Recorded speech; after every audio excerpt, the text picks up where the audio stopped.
Hello friends, அசத்தலான ஆணி மாதம் என்ன சொல்கிறது? முதலில் பலன்களை பார்ப்போம், பிறகு கிரக நிலைகளில் உள்ள மாற்றங்களை எடுத்துக்கொள்வோம்.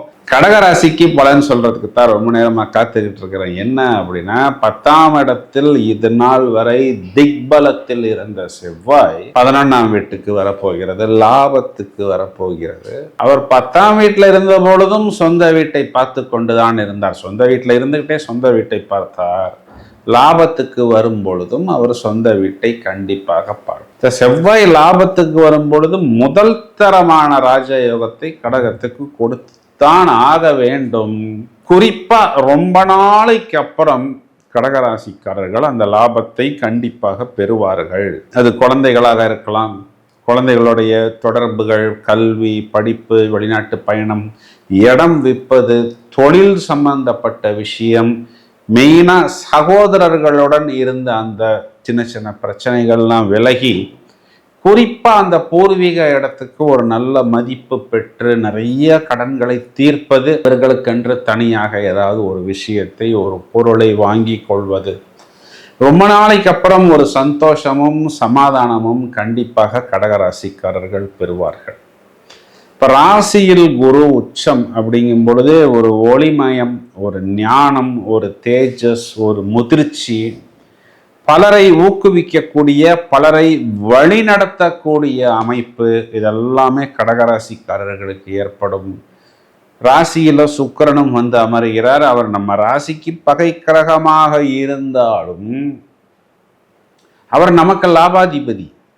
அவர் வந்து சுப கிரகம், அவர் நிதி கிரகம், அவர் ஒளி கிரகம், அவர் ஒரு இனிப்பு கிரகம். ராசியில் சுக்கிரன் இருந்தாலே ஒரு தேஜஸ், ஒரு வழிவட்டம்.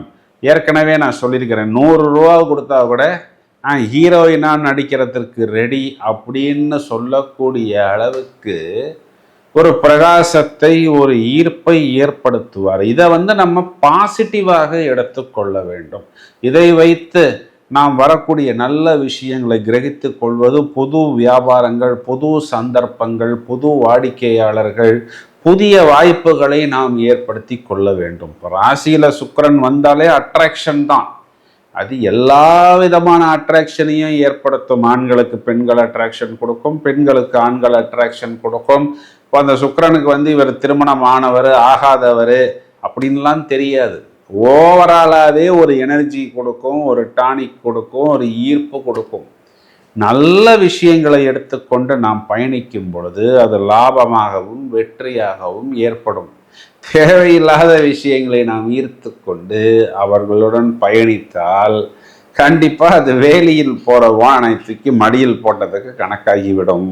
பிறகு இதே சுக்கிரன் 2ஆம் இடத்தில், 2ஆம் இடம் தனம், குடும்பம், வாக்கு. அப்போ என்ன அர்த்தம் அப்படின்னா, குடும்பத்தில் ஓரளவுக்கு ஒரு நல்ல சமாதானம், சந்தோஷமான ஒரு நிலவரம் திரும்பும்.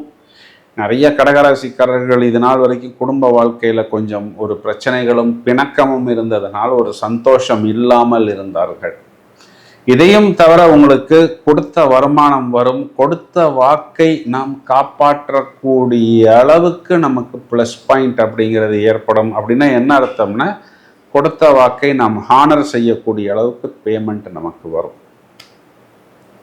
12ஆம் இடத்துல புதன், சூரியன். அரசாங்கம் சம்பந்தப்பட்ட அனைத்து விஷயங்களிலுமே இவர்கள் கொஞ்சம் ஜாக்கிரதையாக இருக்கணும். அது சின்ன சின்ன கவர்மெண்ட் டேக்ஸ் கட்டுறதா இருக்கலாம், பில்லு கட்டுறதாக இருக்கலாம், அப்பாவுடைய ஹெல்த்து சம்பந்தப்பட்ட விஷயங்களாக இருக்கலாம். இதையெல்லாம் கொஞ்சம் கவனமாக பார்த்து கொள்ள வேண்டும். உடலில் உஷ்ணம் கூடுதலாக காணப்படும். 12ஆம் இடத்துல புதன். அப்போது டெக்னாலஜி சம்பந்தப்பட்ட, தொழில்நுட்பம் சம்பந்தப்பட்ட விஷயங்களில் நமக்கு தேவையில்லாத, தெரியாத ஒரு டெக்னாலஜியை நம்பி நாம் இன்வெஸ்ட் செய்யாமல், அதனுடைய எக்ஸ்பர்ட் யாரு, குரு யாரு, அவர்களிடம் ஒப்பீனியன் கேட்டு அந்த ஒரு தொழில்நுட்பத்துக்கு முதலீடு செய்வது, பயணங்களில் கூடுதல் வெளிப்பாக இருப்பது, இதையெல்லாம் நாம் பார்த்து கொள்ள வேண்டும். 8ஆம் இடத்தில் ராகு தன்னுடைய சொந்த நட்சத்திரத்தில் இருக்கிறார். பயணங்களில் கூடுதல் கவனம் எடுத்துக்கொள்ள வேண்டும். மேலும் புதிய நபர்கள், தெரியாத நபர்கள், அங்கீகரிக்கப்படாத விஷயங்கள், அதற்குள் நாம் மூழ்காமல் முதலீடு செய்யாமல் கொஞ்சம் கவனமாக, ப்ராஃபிட் கம்மியாக இருந்தாலும் பரவாயில்லை, பத்திரமாக உங்களை பார்த்து கொள்வது முக்கியம். சாட்டர்ன் பாக்கிய சனியாகத்தான் இருக்கிறார். இதில் என்ன ஒரே ஒரு பாயிண்ட்னா, சாட்டர்ன் உங்களுடைய செவ்வாய் 11ஆம் இடத்தில் இருக்கக்கூடிய செவ்வாயை பார்க்கிறார். அப்போ சாட்டர்ன் உங்களுடைய லைஃப் பார்ட்னரை குறிகாட்டுகிறது. செவ்வாய் உங்களுடைய குழந்தையையும், இதே செவ்வாய் உங்களுடைய தொழில் என்ற விஷயத்தையும் குறிகாட்டுகிறது. அப்போ உங்கள் லைஃப் பார்ட்னர் என்ன பண்ணுவார் அப்படின்னா, உங்களுடைய குழந்தைகள்கிட்ட போய் ஏதாவது ஒன்று சொல்கிறதற்கான அமைப்பு ஏற்படும். இல்லைன்னா உங்களிடம் வேலை செய்யக்கூடிய நபரை, இல்லைன்னா உங்கள் பிரதர் சிஸ்டரை உங்களுடைய லைஃப் பார்ட்னர் ஏதாவது சொல்வார். சார், என்றைக்குமே என் லைஃப் பார்ட்னர் என் பிரதர் சிஸ்டரை குற்றம் சொல்லிக்கிட்டே தான் சார் இருக்கிறார், இதெல்லாம் புதுசாக சார் அப்படின்னா, இது காலகட்டங்களில் அது கொஞ்சம் கூடுதலாக இருக்கும். இதனால் கொஞ்சம் ஓரளவுக்கு டென்ஷன் வராமல் நீங்கள் பார்த்து கொள்வதற்கு என்ன பண்ணணும் அப்படின்னா, கொஞ்சம் இவங்கெல்லாம் மீட் பண்ணுற மாதிரி ஒரு சூழ்நிலை வந்தால் இவர்களெல்லாம் கொஞ்சம் அப்படி நவத்தி தனித்தனியாக வச்சிடணும். ஏன்னா சாட்டனுடைய 10வது பார்வை உங்களுக்கு 6ஆம் இடம், செவ்வாயுடைய 8வது பார்வையும் உங்களுக்கு 6ஆம் இடம். இதனுடைய அர்த்தம் என்ன அப்படின்னா, இதனால் நீங்கள் கடன் வாங்காமல் இருப்பதற்கு, நாட்டாம தீர்ப்ப சொல்லுப்பா அப்படிங்கிற மாதிரி நீங்கள் போய் பஞ்சாயத்து செய்யாமல் இருப்பதற்கு, கொஞ்சம் இவர்களெல்லாம் சந்திக்கிற மாதிரி ஒரு சூழ்நிலை வந்தால் யாராவது ஒருத்தங்களை ஏதாவது டின்னருக்கு, பீச்சுக்கு, பார்க்குக்குன்னு தனியாக கூட்டி போயிடுறது புத்திசாலித்தனம். நீங்கள் கொஞ்சம் ஃப்ரீயாக இருந்து கொள்ளலாம். இதுதான் இதனுடைய உள்ளர்த்தம். கடகராசி சகோதரிகளை எடுத்துக்கிட்டோம்னா, கணவனை குறிகாட்டக்கூடிய செவ்வாயும் இங்கு சாட்டனும் பாக்கியத்திலும் லாபத்திலும் இருப்பதனால் ஓவராலாக கணவனால் ஆதாயம் உண்டு. இதே மாதிரி வயதில் மூத்த நபர்களை எடுத்துக்கிட்டோம் அப்படின்னா, வயிறு அடிவயிறு மேலும் 2 இனிப்பு கிரகங்கள் ராசியில் இருப்பதனால் கூடுதலான இனிப்புகள் சாப்பிட வேண்டிய ஒரு சூழ்நிலை ஏற்படும். அப்போ நம்ம நம்மை கண்ட்ரோல் செய்து கொள்வது முக்கியம். மேக்சிமம் டயட்டு, வாக்கிங், ஃபிட்னஸ்ஸு, இயற்கை உணவுகளை எடுத்துக்கொள்வது நமக்கு ஒரு ப்ளஸ்ஸாக இருக்கும்.